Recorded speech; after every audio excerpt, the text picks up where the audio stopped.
8ನೇ ತರಗತಿ ವಿದ್ಯಾರ್ಥಿಗಳಿಗೆ last class ಏನಿದೆ ಅಂದ್ರೆ ಭೂಮಿ ನಮ್ಮ ಜೀವನದ ಗ್ರಹ ಭೂಗೋಳ ವಿಜ್ಞಾನದ 1ನೇ ಅಧ್ಯಾಯ ಅದು ಮುಂದಿನ ಭಾಗದ ಇದು ಏನಂದ್ರೆ ಲಾಸ್ಟ್ ಕ್ಲಾಸ್ನಾಗ ಭೂಮಿ ನಮ್ಮ ಜೀವನದ ಗ್ರಹ ಯಾಕೆ ಕರೀತಾರೆ ನಮ್ಮ ಜೀವನದ ಗ್ರಹ ಅಂತೇಳಿ ಭೂಮಿಯ ವಿಸ್ತಾರ ಎಷ್ಟದ, ಅದು ಎಷ್ಟು ದಶಲಕ್ಷ ಕಿಲೋಮೀಟರ್ ಅದ, ಅದರೊಳಗೆ ನೀರಿನ ಭಾಗ ಎಷ್ಟದ ಭೂಮಿಯಲ್ಲಿ, ಮತ್ತು ಭೂಪ್ರದೇಶ ಎಷ್ಟದ ಅನ್ನೋದೆಲ್ಲ ಏನು ಮಾಡಿದ ಅಂದ್ರೆ ಅದ್ರ ಬಗ್ಗೆ ವಿವರಣೆ ನೀಡಿದ. ಇದು ಭೂಮಿ ಗೋಲಾಕಾರವಾಗಿದ್ದು ಉತ್ತರ ಧ್ರುವ ಮತ್ತು ದಕ್ಷಿಣ ಧ್ರುವದ ಬಳಿ ಏನದ ಅಂದ್ರೆ ಚಪ್ಪಟೆಯಾಗದ ಅಂತ ಲಾಸ್ಟ್ ಕ್ಲಾಸ್ನಾಗ ಹೇಳಿದ. ಇವತ್ತು ಏನದ ಅಂದ್ರೆ ಮುಂದಿನ ಭಾಗ ಅಕ್ಷಾಂಶ ಮತ್ತು ರೇಖಾಂಶಗಳು. ಲಾಸ್ಟ್ ಕ್ಲಾಸ್ನಾಗ ಅಕ್ಷಾಂಶ ಮತ್ತು ರೇಖಾಂಶದ ಬಗ್ಗೆ ಸ್ವಲ್ಪ ಮಾಹಿತಿ ಕೊಟ್ಟಿದ್ದ. ಏನು ಅಂದ್ರೆ ಉತ್ತರ ದಕ್ಷಿಣವಾಗಿ ಎಳೆಯಲ್ಪಟ್ಟಿರ್ತಕ್ಕಂಥ ರೇಖೆಗಳನ್ನ ಏನಂತ ಕರಿತೀವಿ ಅಂದ್ರೆ ಕಾಲ್ಪನಿಕ ರೇಖೆಗಳನ್ನ ರೇಖಾಂಶ ಅಂತ ಕರಿತೇವೆ. ಪೂರ್ವ ಪಶ್ಚಿಮವಾಗಿ ಎಳೆಯಲ್ಪಟ್ಟಿರ್ತಕ್ಕಂತಹ ರೇಖೆಗಳನ್ನ ಏನಂತ ಕರಿತೀವಿ ಅಂದ್ರೆ ಅಕ್ಷಾಂಶಗಳು ಅಂತ ಕರಿತೀವಿ ಅಂತ ಹೇಳಿ ಮಾಡಿದ್ರೆ ಲಾಸ್ಟ್ ಕ್ಲಾಸ್ನಾಗ ಮಾಹಿತಿ ಕೊಟ್ಟಿದ್ದ. ಇವತ್ತ ಸಂಪೂರ್ಣವಾಗಿ ಅಕ್ಷಾಂಶಗಳು ಎಷ್ಟಿರ್ತಾವ, ಅಕ್ಷಾಂಶಗಳನ್ನ ಯಾವ ರೀತಿ ಎಳೆಯಲ್ಪಟ್ಟಿರ್ತದ, ಅವುಗಳ ಮಧ್ಯೆ ಅಂತರ ಎಷ್ಟಿರ್ತದ, ಈ ರೀತಿ ಅಕ್ಷಾಂಶ ಮತ್ತು ರೇಖಾಂಶಗಳ ಬಗ್ಗೆ ವಿವರವಾದ ಮಾಹಿತಿ ಸಿಗ್ತದೆ ಇವತ್ತು.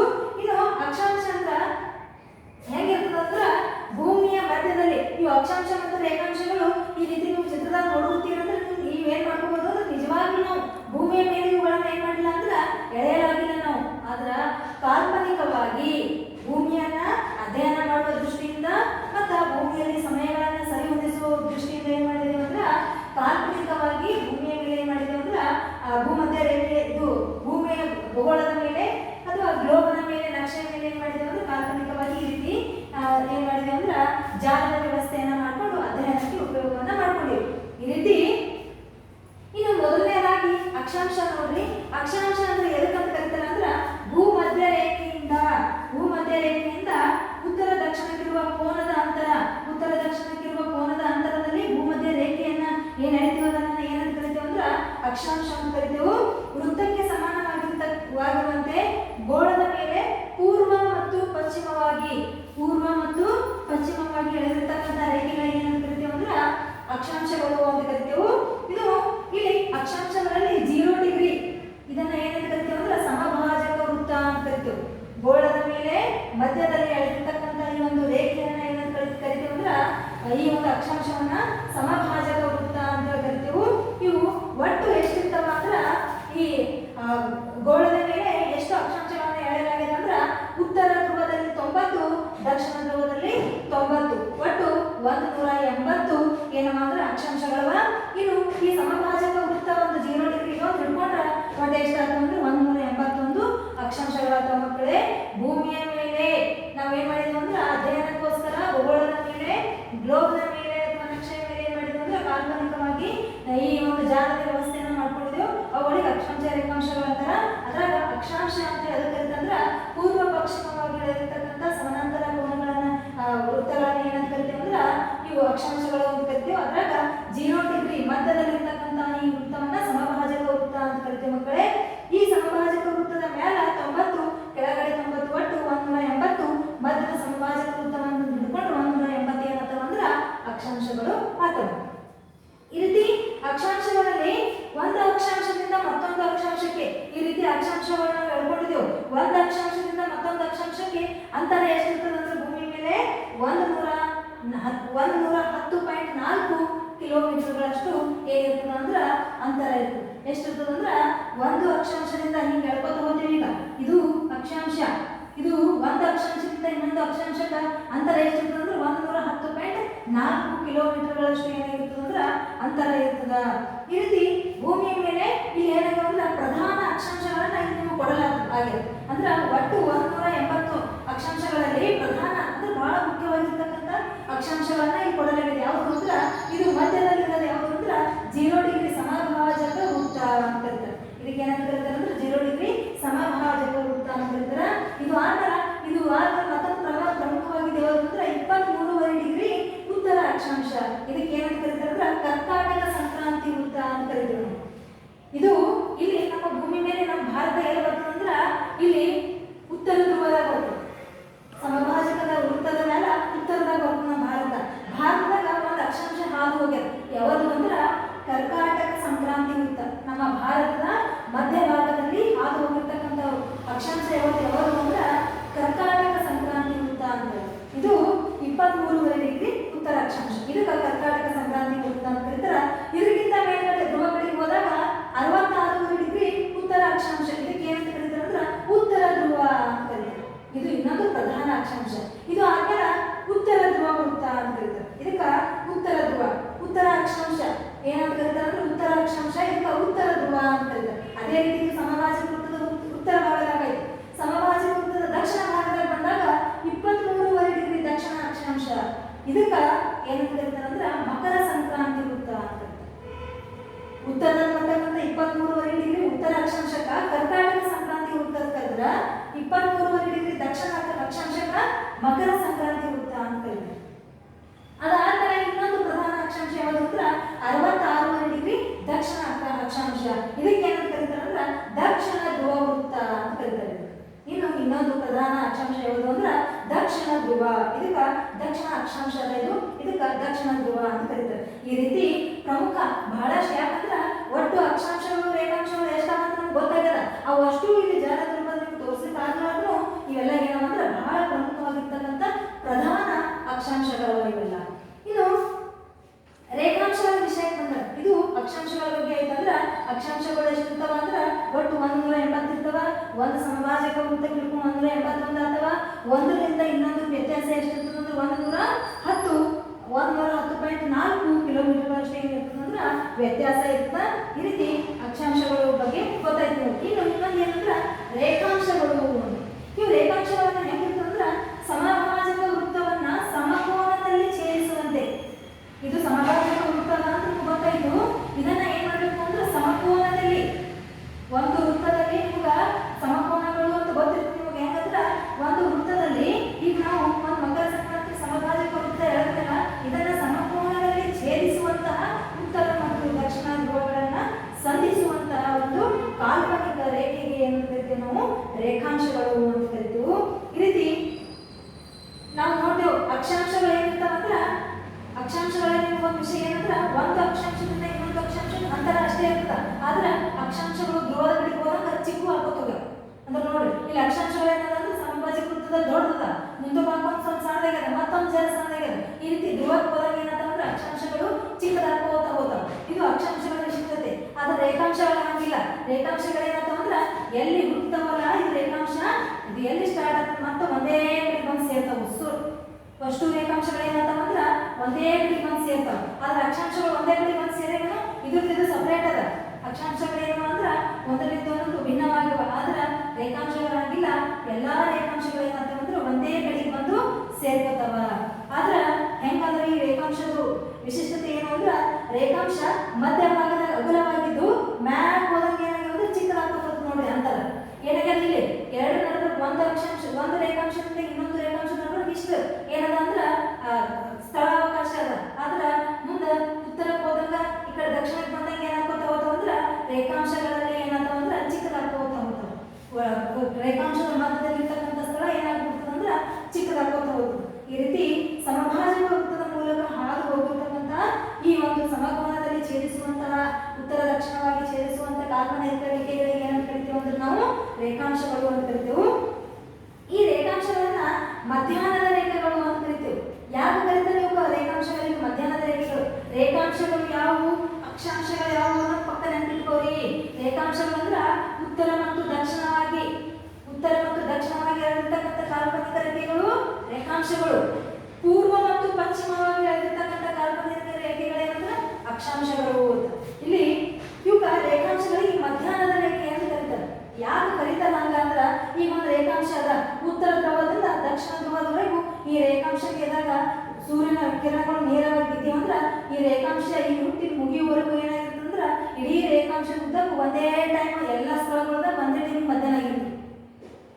ನೆನಪಿಟ್ಕೋರಿ ಏನಂದ್ರ ಸೂರ್ಯನ ಲಂಬವಾಗಿರ್ತಕ್ಕಂಥ ಕಿರಣಗಳು ಒಂದು ರೇಖಾಂಶದ ಮೇಲೆ ಬಿತ್ತು ಅಂದ್ರ ಆ ಇಡೀ ರೇಖಾಂಶದ ಇದ್ರಾಗ ಎಷ್ಟು ದೇಶಗಳು ಬಂದ್ರು ಆ ರೇಖಾಂಶದ ಉದ್ದಕ್ಕೂ ಪೂರ ಏನಾಗಿರ್ತದಂದ್ರ ಒಂದೇ ಟೈಮ್ ಮಧ್ಯಾಹ್ನ ಆಗಿರ್ತದ. ಅದಕ್ಕೆ ಇವಕ್ಕೆ ಏನಂತ ಕರೀತಾರೆ ಅಂದ್ರೆ ಮಧ್ಯಾಹ್ನದ ರೇಖೆಗಳು ಅಂತೇಳಿ ಕರೀತಾರೆ. ಇನ್ನು ಒಂದು ಇಲ್ಲಿ ಹ್ಯಾಂಗ ಅಕ್ಷಾಂಶಗಳಲ್ಲಿ ಪ್ರಧಾನ ಅಕ್ಷಾಂಶ ಅಂತ ಸಂಭಾಜಕ ವೃತ್ತ ಮಾಡಿದಾಗ ಇದನ್ನು ಕೂಡ ಒಂದು ರೇಖಾಂಶ ಮಾಡಲಾಗಿದೆ. ಯಾವ ಇದಕ್ಕೆ ಏನಂತ ಕರೀತಾರೆ ಅಂದ್ರ ಗ್ರೀನ್ವಿಚ್ ರೇಖಾಂಶ ಅಂತ ಕರೀತಾರೆ. ಇದು ಇಂಗ್ಲೆಂಡಿನಲ್ಲಿ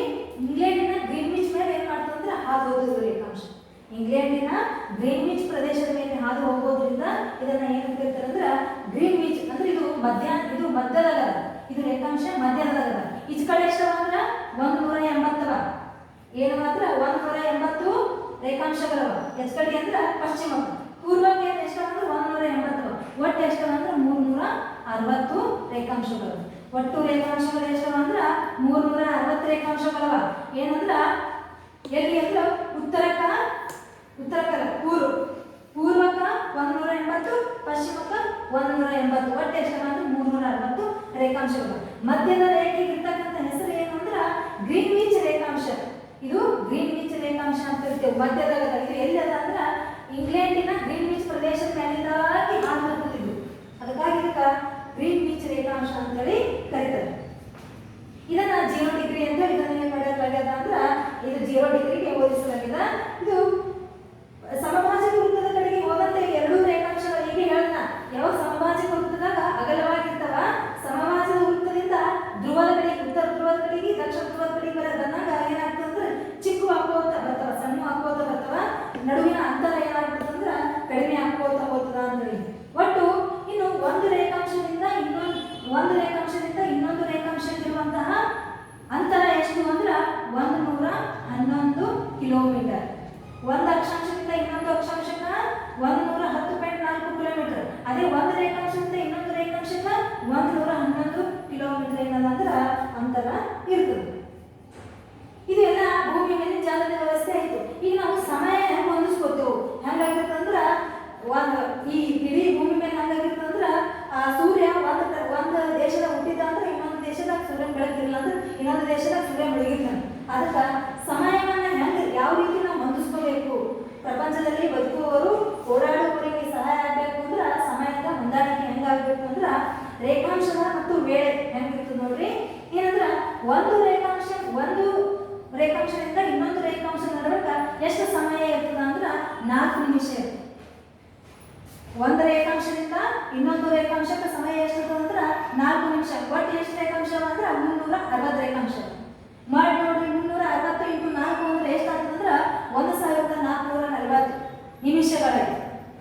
ಒಂದು ರೇಖಾಂಶದಿಂದ ಇನ್ನೊಂದು ರೇಖಾಂಶಕ್ಕೆ ಸಮಯದ ಎಷ್ಟಿರ್ತದೆ ಅಂದ್ರೆ 4 ನಿಮಿಷದ ಸಮಯದ ಅವಧಿಗೆ ಇರ್ತದೆ ಈ 360 ರೇಖಾಂಶಕ್ಕೆ 4ರಿಂದ ಮಾಡಿದಾಗ ಒಟ್ಟು ಎಷ್ಟು ನಿಮಿಷಗಳು ಅಂದ್ರೆ ಇಡೀ ಭೂಮಿಯ ಮೇಲೆ ಸಮಯಾವಕಾಶದಲ್ಲಿ ರೇಖಾಂಶಕ್ಕೆ 1440 ನಿಮಿಷಗಳು ಬೇಕು ಅದಕ್ಕೆ 24 ಗಂಟೆಗಳು 60 ನಿಮಿಷಕ್ಕೆ 1 ಗಂಟೆ ಆಗ್ತದೆ ಅದಕ್ಕೆ 60ರಿಂದ ಭಾಗವಾಗಿ ನೋಡ್ರಿ 24 ಗಂಟೆಗಳಾಗ್ತವೆ ಅಂದ್ರೆ ಒಂದು ರೇಖಾಂಶದಿಂದ ಇನ್ನೊಂದು ರೇಖಾಂಶಕ್ಕೆ ಇರುವ ಸಮಯದ ಅಂತರ ಎಷ್ಟಾಗ್ತದೆ 4 ನಿಮಿಷ ಇದ್ದು 60 ನಿಮಿಷಕ್ಕೆ ಅಂದ್ರೆ 15 ರೇಖಾಂಶಗಳಿಗೆ 1 ಗಂಟೆ ಆಗ್ತದೆ ಒಟ್ಟು 360 ರೇಖಾಂಶಗಳ 15 ರೇಖಾಂಶಗಳಿಗೆ ಏನಾಗ್ತದೆ ಅಂದ್ರೆ 1 ತಾಸು ಆಗ್ತದೆ ಒಟ್ಟು ಎಷ್ಟು ರೇಖಾಂಶಗಳು 360 24 ಗಂಟೆಯಲ್ಲಿ ಆ 360 ರೇಖಾಂಶಗಳು ಪೂರ್ಣ ಆಗ್ತವೆ ಈ ರೀತಿ ವೇಳೆಯನ್ನು ಏನು ಮಾಡ್ತದೆ ಅಂದ್ರೆ ಸರಿದೂಗಿಸ್ಕೊಳ್ಳಲಾಗ್ತದೆ ಸ್ಥಾನಿಕ ವೇಳೆ ಅಂತ ಬರ್ತದೆ ಏನು ಅಂದ್ರೆ ಒಂದು ಸ್ಥಳದ ರೇಖಾಂಶ ಅಥವಾ ಸೂರ್ಯನ ಸ್ಥಾನಕ್ಕೆ ಅನುಸಾರವಾಗಿ ನಿರ್ಧರಿಸುವ ವೇಳೆಯನ್ನು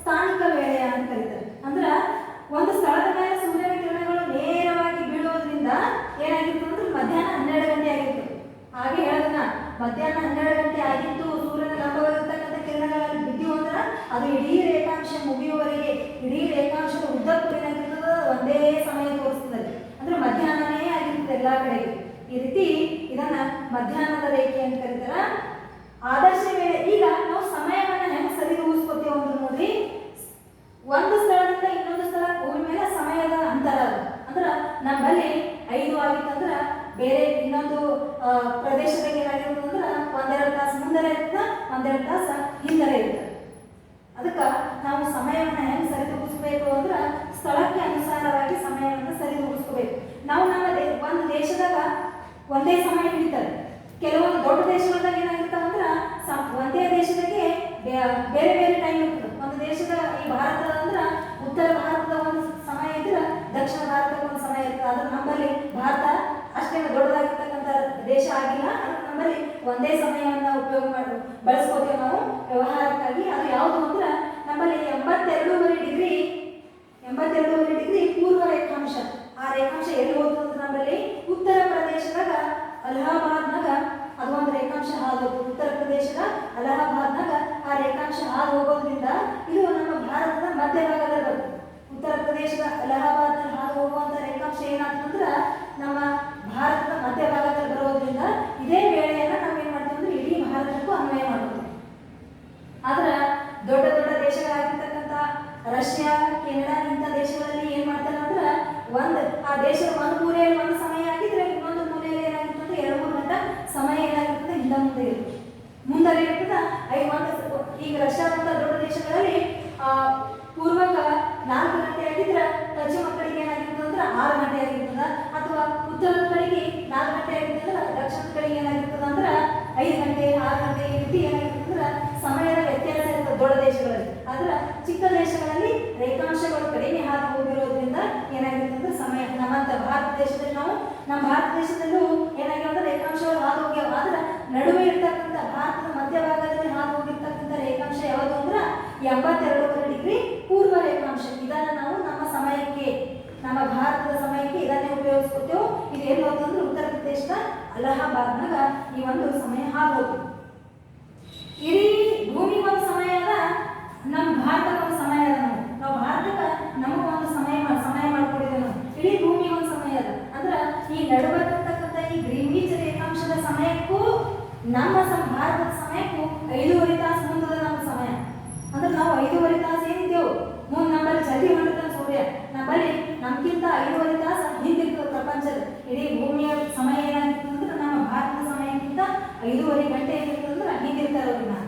ಈ ರೀತಿ ಸಮಯವನ್ನು ಹೊಂದಿಸ್ಕೊಳ್ಳೋಕೆ ಏನ್ ಮಾಡಿಕೊಳ್ಳಲಾಗಿದೆ ಅಂದ್ರೆ ಆದರ್ಶ ವೇಳೆಯನ್ನ ಬಳಸಿಕೊಳ್ಳಲಾಗಿದೆ.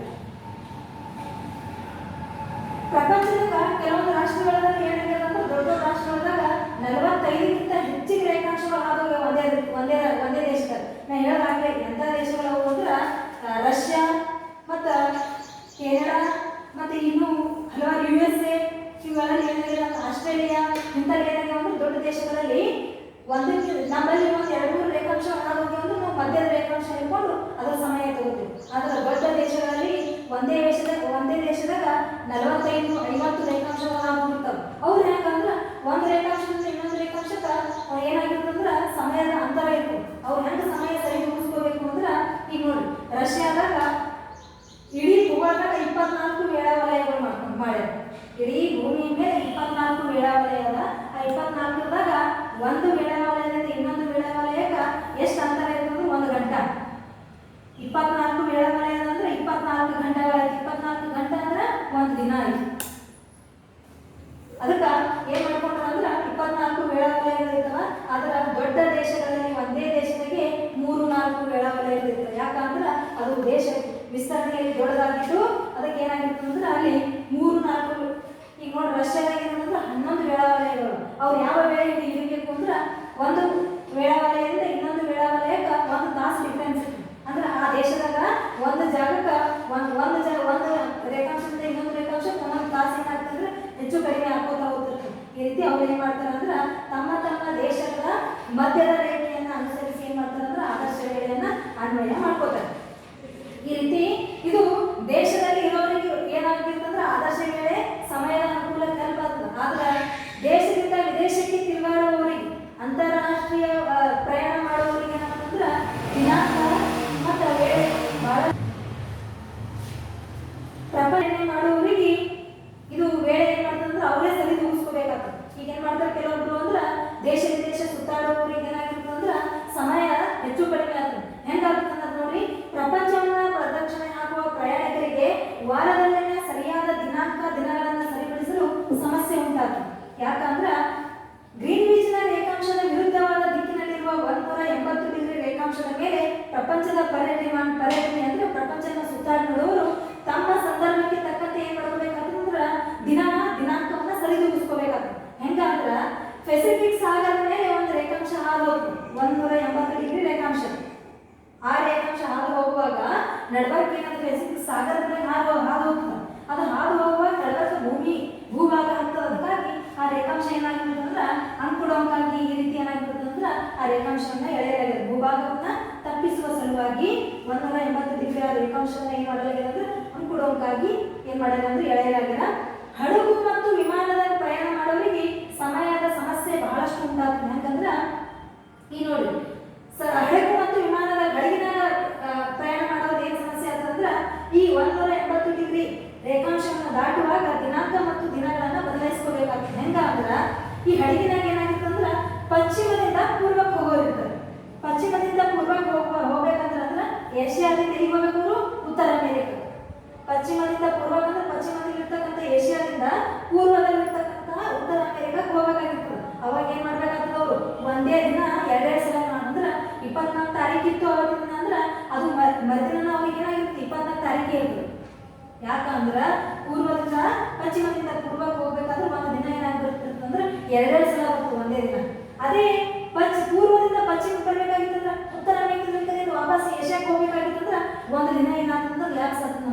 ನಮಗೆ ಒಂದು ದಿನ ನಾವು ಕಳ್ಕೊಂಡು ಬಿಡ್ತೇವೆ. ಈ ರೀತಿ ಏನಾಗ್ಬಿಡ್ತದಂದ್ರ ಈ ಸಮಯವನ್ನ ಸರಿದೂಗಿಸಿಕೊಳ್ಬೇಕು ಅಂತಂದ್ರೆ ಪ್ರಪಂಚವನ್ನ ಪರ್ಯಟನೆ ಮಾಡುವ ಸಮಯವನ್ನ ಏನ್ ಮಾಡ್ಬೇಕಾಗ್ತದಂದ್ರ ತಮ್ಮ ಅವಶ್ಯಕತೆಗೆ ತಕ್ಕಂತೆ ಏನ್ ಮಾಡ್ಬೇಕಾಗ್ತದಂದ್ರ ಸರಿದೂಗಿಸ್ಕೊಳ್ಬೇಕಾಗ್ತದೆ. ಈ ಪೂರ್ವದಿಂದ ಪಶ್ಚಿಮಕ್ಕೆ ಬರುವಾಗ ಒಂದು ದಿನ ಏನಾಗ್ತದಂದ್ರೆ ಎಕ್ಸ್ಟ್ರಾ ಬರ್ತದ. ಅದೇ ಪಶ್ಚಿಮದಿಂದ ಪೂರ್ವಕ್ಕೆ ಹೋಗ್ಬೇಕಾದ್ರೆ ಒಂದು ದಿನ ನಾವು ಒಂದು ದಿನಾಂಕವನ್ನು ನಾವು ಅಲ್ಲಿ ಕಳ್ಕೊಂಡು ಬಿಡ್ತೇವೆ. ಈ ರೀತಿ ಅಕ್ಷಾಂಶ ಮತ್ತು ರೇಖಾಂಶಗಳ ಜಾಲದ ವ್ಯವಸ್ಥೆ ಬಗ್ಗೆ ಏನಾಗಿದೆ ಅಂದ್ರೆ ಇಷ್ಟೊಂದು ಮಾಹಿತಿ ಸಿಕ್ಕದೆ ನಿಮ್ಗೆ. ಆದ್ರೆ ಈ ಅಕ್ಷಾಂಶ ಮತ್ತು ರೇಖಾಂಶಗಳನ್ನ ಏನ್ ಮಾಡ್ರಿ ಅಂದ್ರೆ ನೀವು ನಿಮ್ಮ ಕಾಪಿಯಲ್ಲಿ ಆ ನೋಟ್ಬುಕ್ನಾಗ ಏನ್ ಮಾಡ್ರಿ ಅಂದ್ರೆ ಅಕ್ಷಾಂಶ ಮತ್ತು ರೇಖಾಂಶಗಳನ್ನ ಇಳಿಸಿ ಅಲ್ಲಿರ್ತಕ್ಕಂಥ ಪ್ರಧಾನ ಅಕ್ಷಾಂಶ ಮತ್ತು ರೇಖಾಂಶಗಳನ್ನ ಗುರುತಿಸಿ. ಅವಾಗ ಏನಾಗುತ್ತೆ ಅಂದ್ರೆ ನಿಮ್ಗೆ ಸಂಪೂರ್ಣ ಮಾಹಿತಿ ಸಿಗ್ತದೆ. ಅಕ್ಷಾಂಶ ಅಂತ ಎದಕ್ಕೆ ಕರೀತಾರ, ರೇಖಾಂಶ ಅಂತ ಎದಕ್ಕೆ ಕರೀತಾರ, ಅಂದ್ರೆ ಅಕ್ಷಾಂಶಗಳಲ್ಲಿ ಪ್ರಧಾನ ಯಾವುದು, ರೇಖಾಂಶಗಳಲ್ಲಿ ಪ್ರಧಾನ ಯಾವುದು, ಒಟ್ಟು ರೇಖಾಂಶಗಳು ಎಷ್ಟವ, ಒಟ್ಟು ಅಕ್ಷಾಂಶಗಳು ಎಷ್ಟವ, ಒಂದು ರೇಖಾಂಶದಿಂದ ಇನ್ನೊಂದು ರೇಖಾಂಶ ದೂರ ಎಷ್ಟದ, ಅಂತರ ಎಷ್ಟದ, ಸಮಯ ಎಷ್ಟು ಬೇಕು, ಒಟ್ಟು ನಮ್ಮ ಭೂಮಿಯ ಮೇಲೆ ಇರ್ತಕ್ಕಂಥ ದೇಶಗಳಲ್ಲಿ ನಾವು ಏನ್ ಮಾಡ್ಕೊಂಡಿದ್ದೇವೆ ಅಂದ್ರೆ ಸಮಯ ಒಂದು ತೋರಿದ್ದಾಗ ಒಂದು ಪ್ರದೇಶದಲ್ಲಿ ಇದ್ದಾಗ ಇನ್ನೊಂದು ಪ್ರದೇಶದಲ್ಲಿ ಸಮಯ ಅದೇ ಇರಲ್ಲ. ಯಾಕೆ ಅಂದ್ರೆ ಸಮಯದ ವ್ಯತ್ಯಾಸ ಇರ್ತದೆ. ಇದೆಲ್ಲ ಏನ್ ಮಾಡ್ರಿ ಅಂದ್ರೆ ನೀವು ಮನೆಯಲ್ಲಿ ನೋಟ್ಬುಕ್ನಾಗ ಅಕ್ಷಾಂಶ ಮತ್ತು ರೇಖಾಂಶ ಈ ಭೂಮಿ ಗ್ಲೋಬ್ ಇಳಿಸಿ ಏನ್ ಮಾಡ್ರಿ ಅಂದ್ರೆ ಅಕ್ಷಾಂಶ ರೇಖಾಂಶಗಳನ್ನ ಇಳಿಸಿ ಅವುಗಳನ್ನೆಲ್ಲ ನಾನು ಹ್ಯಾಂಗ ಈ ರೀತಿ ಗುರುತಿಸಿಲ್ಲ ಈ ರೀತಿ ಗುರುತಿಸಿ ಏನ್ ಮಾಡ್ತೀವಿ ಅಂದ್ರೆ ಸಮಯ ಅಕ್ಷಾಂಶ ರೇಖಾಂಶ ಇವುಗಳೆಲ್ಲದ್ರ ಬಗ್ಗೆ ಏನ್ ಮಾಡ್ರಿ ಅಂದ್ರೆ ಒಂದ್ಸಲ